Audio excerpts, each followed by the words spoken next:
Students, आज हम लोग सॉल्व करेंगे physics 5054 paper 4 alternative to practical में दो क्वेश्चंस जो कि लाइट और लेंसेज के टॉपिक से रिलेटेड है। पहला क्वेश्चन जो है ये आपके अक्टूबर नवंबर 2021 के पेपर 4 वेरिएंट 2 में आया था। ठीक है, ये आपको स्क्रीन पर नजर आ रहा होगा, अक्टूबर नवंबर 2021 पेपर 4 वेरिएंट 2। और ये आया था क्वेश्चन नंबर 3 और ये प्लेन मिरर के टॉपिक से रिलेटेड है। क्योंकि हम इस प्लेलिस्ट में लेंसेज और लाइट के टॉपिक से रिलेटेड क्वेश्चन सॉल्व कर रहे हैं, तो लाइट में आपके आपके लिए reflection of light, refraction of light, plane mirror और ये सारी चीजें इंक्लूडेड है। तो स्टार्ट करते हैं। क्वेश्चन नंबर 3 में लिखा हुआ है, a student uses pins to locate the image of an object formed by a plane mirror. एक ऑब्जेक्ट ने पिंस को यूज करके इमेज बनाई है ऑब्जेक्ट की प्लेन मिरर के सामने। अब ये किस तरह से हुआ है जरा देखते हैं। The student places an object pin P in front of the mirror. इस स्टूडेंट ने क्या करा, ऑब्जेक्ट के तौर पे यूज करते हुए एक पिन जिसको उसने पिन पी का नाम दिया, ये प्लेन मिरर के सामने इसने प्लेस की। ठीक है, ये आपको दिख रहा होगा, मैंने सर्कल किया। Then looks into the mirror and sees an image of P. ये जो पिन पी इसने प्लेस की थी, उसके बाद इसने इसका इमेज देख लिया।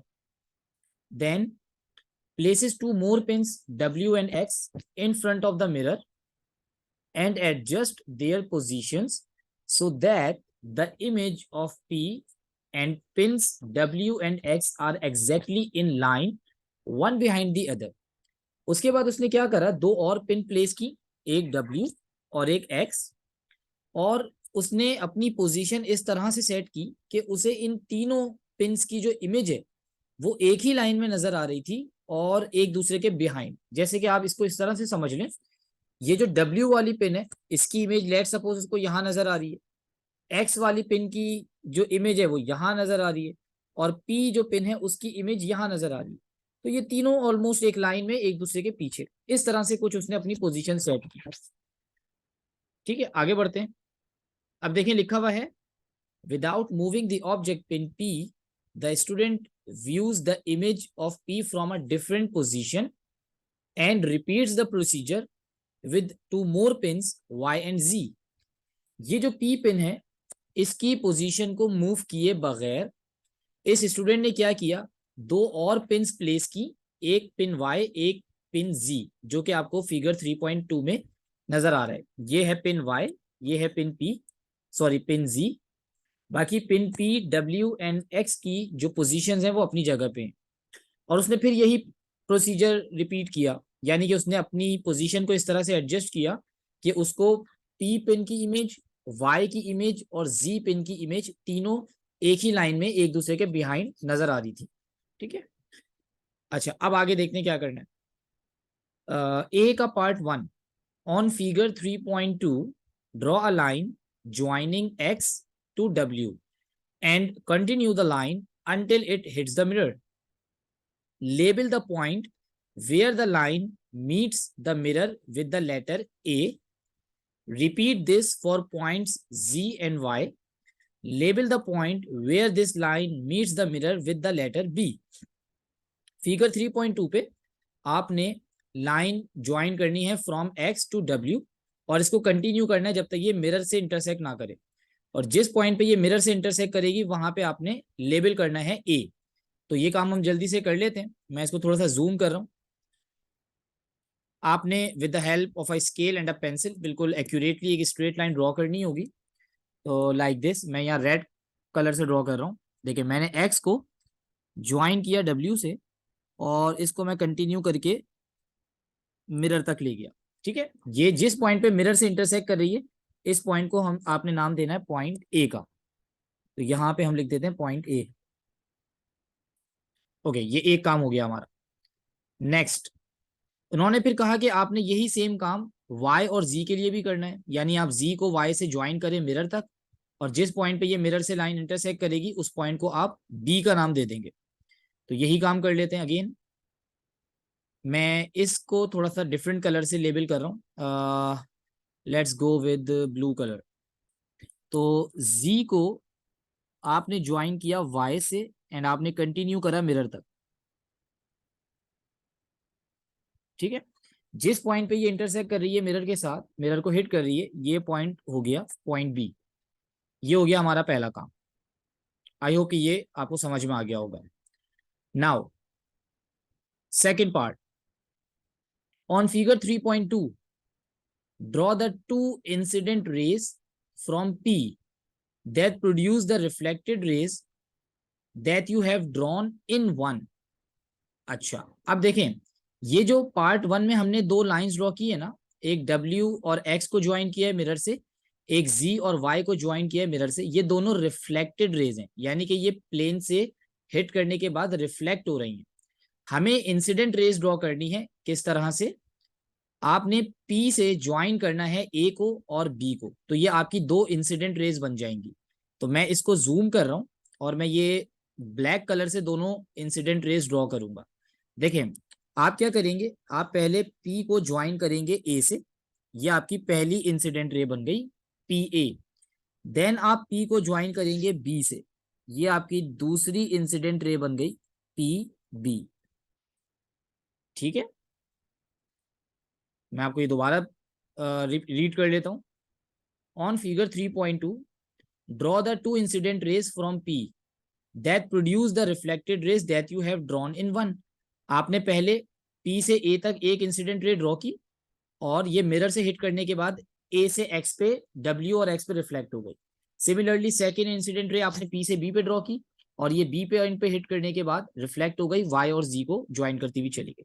तो ये दोनों इंसिडेंट रेज हैं ब्लैक कलर की, रेड और ब्लू दोनों रिफ्लेक्टेड रेज हैं। ओके, नेक्स्ट पॉइंट में लिखा हुआ है part 3, measure the angle of incidence I of the रे PA। इसमें दो बातें बहुत इंपॉर्टेंट है। पहली बात तो ये वर्ड मेजर, बेटा मेजर का मतलब है you have to find this angle और you have to measure this angle with the help of a protractor और अ डी। आपने प्रोटेक्टर को यूज करके एंगल को मेजर करना है। अब ये किस तरह से करेंगे, इसको जरा आपने ध्यान रखना पड़ेगा। मैं भी आपको ये मेजर करके दिखाता हूँ। देखें, जिस पॉइंट पे जो ए पॉइंट है, मैं यहां से ड्रॉ करूंगा एक नॉर्मल लाइन। नॉर्मल लाइन जो है वो परपेंडिकुलर टू द सरफेस होती है। मैं आपको दिखा देता हूँ यहाँ पे ड्रॉ करके, और मैं ये नॉर्मल लाइन ड्रॉ कर रहा हूँ ये ग्रीन कलर से। इस पॉइंट से आप एक स्ट्रेट लाइन ड्रॉ करेंगे which is perpendicular to the surface और द मिरर। ये देखें 90 डिग्री जो बनाती है ना मिरर के साथ या सरफेस के साथ, ऐसी लाइन को हम कहते हैं normal line. Angle of incidence जो बनता है ये नॉर्मल और इंसिडेंट रे के दरमियान बनता है। आपने angle of incident find out करना है PA के लिए। Measure the angle of incidence of the रे PA। अब देखें ये होगा कैसे, ये मैं आपको दूसरे सॉफ्टवेयर पे दिखाता हूँ। ये मैंने ऑलरेडी ड्रॉ किया हुआ है यहाँ पे, ये आपको नजर आ रहा होगा। Let me zoom in.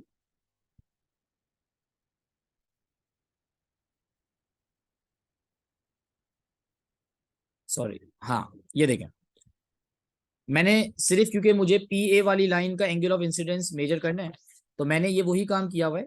P को ज्वाइन किया है A पॉइंट से, यानी कि X और W को पहले ज्वाइन किया था मिरर तक, वहां पे A लिखा, और फिर P को A से ज्वाइन करके मैंने थोड़ा सा एक्सटेंड कर दिया ताकि हम easily angle of incidence measure कर सकें। यहाँ पे जल्दी से आप एक दो बातें समझ लें। देखिए ये जो रेड लाइन मैंने ड्रॉ की है, ये रेड लाइन है नॉर्मल, जो कि मैं ऑलरेडी बता चुका हूँ परपेंडिकुलर टू द सरफेस। और आपने फाइंड आउट करना है angle of incidence. Angle of incidence को हम एंगल आई से रिप्रेजेंट करते हैं। बेटा एंगल ऑफ इंसिडेंस जो होता है ये होता है इंसिडेंट रे एंड नॉर्मल के बिटवीन में। It is between incident ray and normal. तो इसलिए हमने 90 डिग्री नॉर्मल ड्रॉ कर लिया रेड कलर से, और ये जो लाइन है दिस इज इंसिडेंट रे। अब ये एंगल आप मेजर करेंगे with the help of a protractor. यहाँ पे मैंने ऑलरेडी एक प्रोटेक्टर जो है वो अपलोड करा हुआ है ताकि मैं आपको मेजर करके दिखा दूं। देखिए करना ये होगा कि ये जो पॉइंट A है, यहाँ पे आप अपनी बेस लाइन को मिलाएंगे नॉर्मल के साथ, और नॉर्मल से ही हमें एंगल मेजर करना होता है। आपने बेस लाइन नॉर्मल के साथ बिल्कुल अलाइन की, और अब आपने देखा कि इंसिडेंट रे कितना एंगल बना रही है, तो आप यहाँ पे इजीली देख सकते हैं 40 और 50 के बिल्कुल मिड में आ रही है, दैट इज 45 डिग्रीज। तो इंसिडेंट एंगल जो बन रहा है हमारा, एंगल ऑफ इंसिडेंस, ये 45 डिग्रीज का बन रहा है। आई होप कि ये बात आपको समझ आ गई होगी। तो मैं वापसी यहाँ पे आ जाता हूँ। तो यहाँ पे हम लिखेंगे angle of incidence is 45 degrees. मैं आखिर में आपको इसकी मार्किंग स्कीम भी दिखा दूंगा। ठीक है, ये हमारा ए पार्ट खत्म हो गया। Let's move to the part B. Part B में लिखा हुआ है on figure 3.2 continue the rays XW and ZY until they meet behind the mirror. This is the position of the image. Label the position of the image with letter I. आपने figure 3.2 पे क्या करना है, ये जो आपने X और W को ज्वाइन किया था, आपने इनको एक्सटेंड करना है behind the mirror. And similarly जो आपने Z और Y को ज्वाइन किया था, आप इसे एक्सटेंड करेंगे बिहाइंड द मिरर। और ये दोनों लाइट रेज एक पॉइंट पे इंटरसेक्ट करेंगी, उस पॉइंट पे इमेज बनेगा और उस पॉइंट पे आप इमेज को आई से मार्क कर देंगे। मैं यही काम कर रहा हूं। मैंने एक्स और डब्ल्यू को रेड लाइन से ज्वाइन किया था, तो मैं यहाँ पे रेड कलर अगेन यूज कर रहा हूँ और मैं इसको दोबारा शुरू से ज्वाइन कर रहा हूँ। आप इसको आगे से ही कंटिन्यू कर लिएगा ए से। देखें, एक्स और W, oh sorry,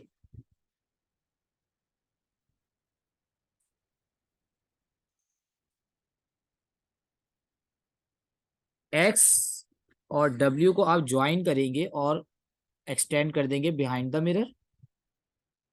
then blue colour से मैं जी और वाई को एक्सटेंड कर रहा हूँ। सो आप जी को और वाई को एक्सटेंड करेंगे बिहाइंड द मिरर।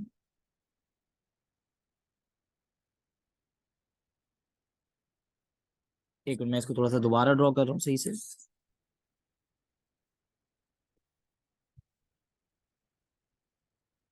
ठीक है, जिस पॉइंट पे ये दोनों इंटरसेक्ट कर रहे हैं, ये पॉइंट जो है आपका इमेज है और इसे आप मार्क कर देंगे विद आई।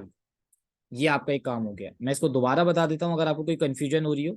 पार्ट बी में आप देखें, on figure 3.2 continue the rays X W and G Y until they meet behind the mirror. आपने एक्स डब्ल्यू को कंटिन्यू करा बिहाइंड द मिरर, आपने जी वाई को कंटिन्यू करा बिहाइंड द मिरर। जिस पॉइंट पे इन्होंने इंटरसेक्ट किया, ये पोजीशन ऑफ इमेज है। Label the position of the image with letter I, और आपने इसको आई से रिप्रेजेंट कर दिया। Okay, next part C. A second student says that the distance of the object pin P from the mirror is equal to the distance of the image I from the mirror. एक दूसरा student ये कह रहा है कि ये जो pin P का इमेज बन रहा है I, इसका डिस्टेंस मिरर से और जो पिन P है यानी कि जो ऑब्जेक्ट है, इसका डिस्टेंस मिरर से, ये दोनों सेम है। ये एक स्टूडेंट का कहना है, सेकंड स्टूडेंट का। Measure and record the object distance and the image distance from figure 3.2। Give the unit of your answer.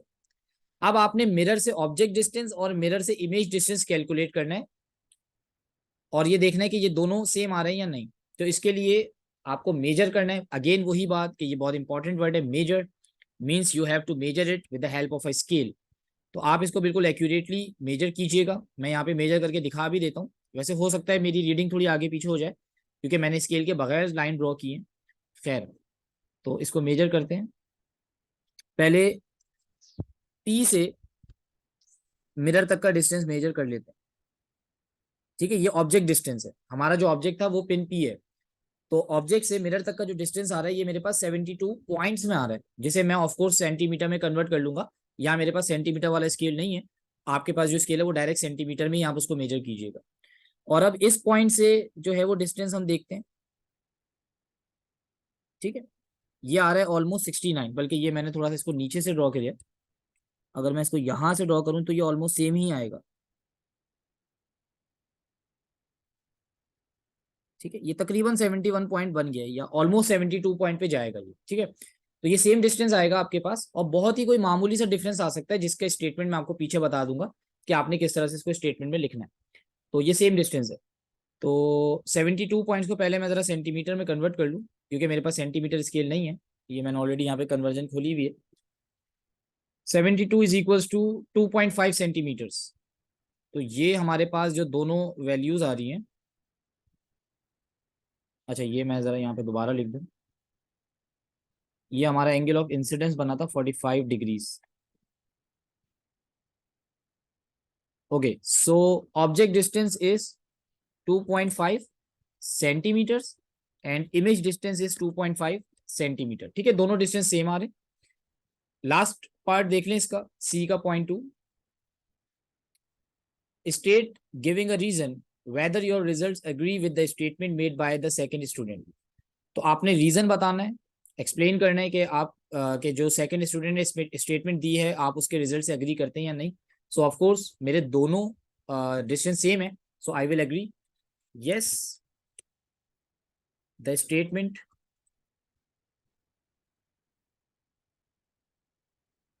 Is correct. ठीक है, और यहाँ पे आपका ये क्वेश्चन हो गया कंप्लीट। अब मैं आपको इसकी मार्किंग स्कीम दिखा देता हूँ, इसको जरा आप चेक कर लें from the start.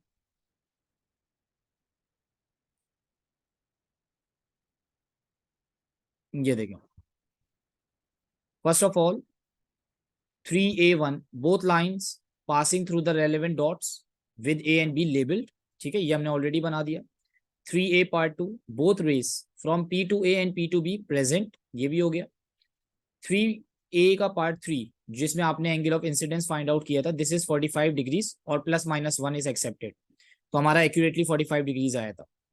Then 3B XW and ZY produce back to meet and intersection of the lines labelled I, ये भी हमने कर लिया था। 3C1 2.5 और +-0.1 सेंटीमीटर इज एक्सेप्टेड, तो 2.5 ही हमारा आंसर आ रहा था। अब देखें जो लास्ट स्टेटमेंट है, अगर तो आपके दोनों आंसर बिल्कुल एक्यूरेट आ रहे हैं 2.5 तो आप लिख देंगे यस, एक्सपेक्ट यस। और अगर बहुत मामूली सा डिफरेंस है तो आप लिख देंगे yes the results are very close not far apart. और आपको याद होगा कि मैंने एरर परसेंटेज फाइंड आउट की थी इससे पिछली वाली वीडियो में। आप डिफरेंस निकाल लिएगा दोनों का, ओरिजिनल वैल्यू से डिवाइड करके 100% से मल्टीप्लाई कर लिएगा, तो आपके पास जो भी एरर परसेंटेज आ रही होगी वो 10 से बहुत ही कम ही आएगी। तो आप विद इन 10% है तो भी आपका आंसर बिल्कुल सही होगा। तो यहाँ पे हमारा ये क्वेश्चन हो गया कंप्लीट। आई होप ये समझ में आ गया होगा। अब हम नेक्स्ट क्वेश्चन करेंगे। दो क्वेश्चन आज हमें इस वीडियो में सॉल्व करने। ये तो हो गया अक्टूबर नवंबर का 21 का पेपर 4 वेरिएंट 2। जो नेक्स्ट क्वेश्चन है वो है मई जून 21 पेपर 4 वेरिएंट 2। ठीक है, और इसमें जो हमारा क्वेश्चन आया था ये भी क्वेश्चन 3 था, ये आप देख लें। अच्छा, हमने जब पेपर 4 वेरिएंट 1 सॉल्व किया था वो भी कुछ इसी तरह का क्वेश्चन था, बट ये दोनों डिफरेंट क्वेश्चन है, अपरेटस सेम है, क्वेश्चन डिफरेंट है। तो इसको स्टार्ट करते हैं। A student measures the focal length f of a convex lens. She sets up the apparatus as shown in figure 3.1। एक स्टूडेंट ने फोकल लेंथ मेजर करनी है कॉन्वेक्स लेंस की, और उसने अपरेटस जो यूज किया है वो आपको फिगर 3.1 में नजर आ रहा है। We have a lamp, an illuminated object, we have a hole जिसमें से लाइट पास होगी एंड पास होगी कॉन्वेक्स लेंस से। We have a convex lens in holder, और सामने स्क्रीन है जहाँ पे आपको इमेज नजर आएगा। अच्छा, एक चीज देख लें, ये जो ऑब्जेक्ट है इस ऑब्जेक्ट से लेंस तक का जो डिस्टेंस है इसको इन्होंने मार्क किया है और लेबल किया है यू से। ओके, आगे पढ़ लेते हैं। The illuminated object is in the shape of an equilateral triangle as shown in figure 3.2। The object is drawn full size. देखिए ये आपसे कह रहे हैं कि ये जो होल है ना यहाँ पे इल्यूमिनेटेड ऑब्जेक्ट, ये जो उन्होंने ऑब्जेक्ट यूज करा है होल के तौर पे, ये ट्रायंगुलर शेप का है, यानी कि यहाँ पे जो होल हुआ हुआ होगा ना ये ट्रायंगुलर शेप में हुआ हुआ होगा और इक्विलेटरल ट्रायंगल है, यानी कि लाइट ट्रायंगुलर शेप से पास होगी और स्क्रीन पे जो इमेज बनेगा वो भी ट्रायंगल शेप में बनेगा। ठीक है, आगे देखते हैं। नाउ शी, अच्छा एक चीज मैं और बता दूं, ये ऑब्जेक्ट जो आपको दिखाया हुआ ये फुल स्केल पे ड्रॉ किया गया है। ऑब्जेक्ट की जो हाइट है, जो ऑब्जेक्ट का साइज है, इसे HO से हमने रिप्रेजेंट किया है। अब आगे बढ़ते हैं। She switches on the lamp and places the lens a distance u which is equal to 20 centimetre from the illuminated object. वही बात कि ऑब्जेक्ट से लेंस तक का जो डिस्टेंस है इसको u से रिप्रेजेंट करें, इन्होंने u नाम दिया है, और ये इन्होंने बता दिया दिस इज 20 सेंटीमीटर्स, ये कैलकुलेटेड है, ये मेजर्ड है। Then she adjusts the position of the screen by moving it slowly backwards and forwards until a sharp image of the illuminated object is formed on the screen। अब उसने क्या करा, उसने screen की जो पोजीशन है उसको थोड़ा एडजस्ट किया इस तरह से कि एक शार्प इमेज फॉर्म हो गई। The image of the illuminated object formed on the screen is shown full size in figure 3.3. और जो इमेज बनी है ये आपको फिगर 3.3 में दिखा दिए और फुल साइज पे ड्रॉन है। और इस इमेज की जो हाइट बन रही है, जो इमेज का साइज है, इसे रिप्रेजेंट किया है हमने एच आई से। So height of object is H O, height of image is H I. Now A part 1, state two differences between the object and the image. आपने दो डिफरेंस बताने हैं ऑब्जेक्ट में और इमेज में। अब देखिए, पहली बात आप बहुत क्लियरली बता सकते हैं, इमेज जो बन रहा है ये ऑब्जेक्ट से लार्जर साइज में बन रहा है, जिसे हम कहते हैं मैग्नीफाइड इमेज। तो पहला डिफरेंस तो ये हो गया कि इमेज जो है वो मैग्नीफाइड है। तो हम यहाँ पे लिख देते हैं, image is magnified. Magnified means it is larger than the object.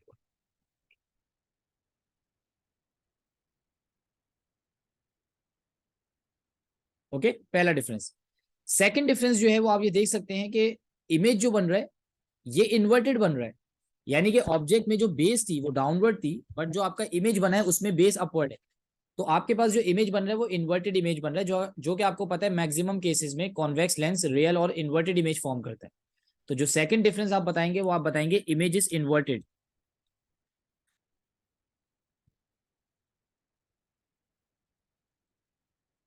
ठीक है, ये हो गए दो डिफरेंस हमारे। आगे बढ़ते हैं, second part, measure the height H O of the object, then measure the height H I of the image. आपने हाइट ऑफ ऑब्जेक्ट और हाइट ऑफ इमेज मेजर करनी है। अगेन मेजर का word, you have to use scale. आपने scale की मदद से बिल्कुल एक्यूरेटली ये हाइट मेजर करनी होगी।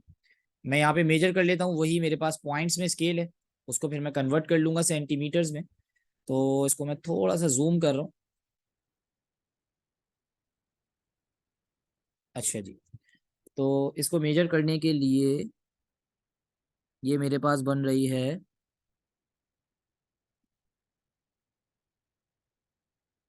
Almost 25 point, 25 to 26, 25 point, let's say 25 points. तो हाइट ऑफ ऑब्जेक्ट पॉइंट्स में मेरे पास 25 बन रही है, और मैं इसे जब कन्वर्ट करूंगा सेंटीमीटर्स के लिए तो ये आएगा 0.88 विच इज इक्वल टू 0.9। जब आप इसे स्केल पे मेजर करेंगे it will give you the answer 0.9। तो हाइट ऑफ ऑब्जेक्ट जो आ रही है that is 0.9 centimetres. One thing, इसको यहाँ पे लिख लेते हैं, height of object is 0.9 centimetres. Now height of image, तो हाइट ऑफ इमेज भी आपको मेजर करनी होगी एक्यूरेटली। मैं इसको थोड़ा सा जूम कर रहा हूँ, एंड अगेन मेरे पास स्केल है पॉइंट्स में।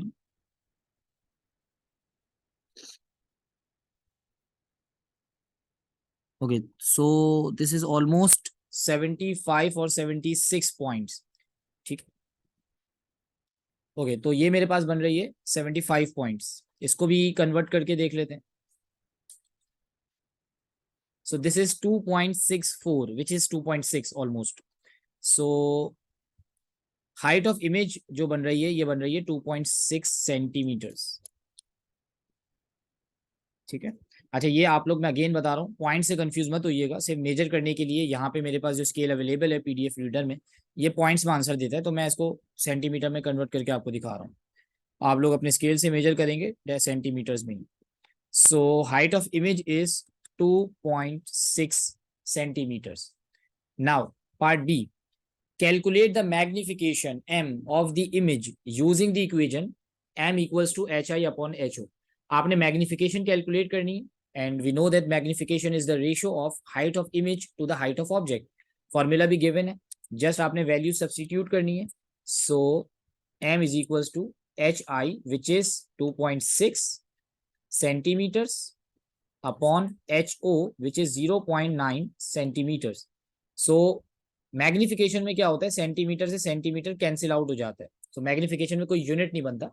And when you divide 2.6 with 0.9 you will get the answer 2.9 without any unit. इसलिए मैंने यूनिट लिख के कैंसिल करके आपको दिखा दिया। मैग्निफिकेशन में यूनिट कैंसिल हो जाते हैं because it is the ratio of same units. So magnification is 2.9. It means के जो आपकी इमेज बन रही है ये 2.9 टाइम्स लार्जर बन रही है as compare to the object. That's why it is called a magnified image. Now the last part C, calculate the focal length F of the lens using the equation f equals to mu upon 1 + m.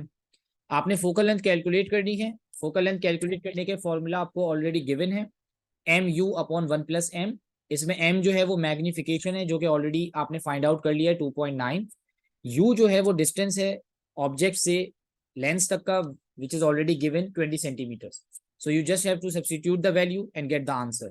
So focal length is equals to mu, m is 2.9 multiply by u is 20 divided by 1 + m 1 + 2.9. तो जब आप इसे solve करेंगे आपके पास जो answer आएगा वो आएगा 14.9. मैंने इसे ऑलरेडी कैलकुलेट कर लिया है इन सेंटीमीटर्स. तो ये फोकल लेंथ आ गई लेंस की. Focal length is the distance between the optical centre and the focus point. वो जस्ट आपको यहाँ पे मार्क नहीं करना, मेजर करना है. तो ये आपका क्वेश्चन भी सॉल्व हो गया.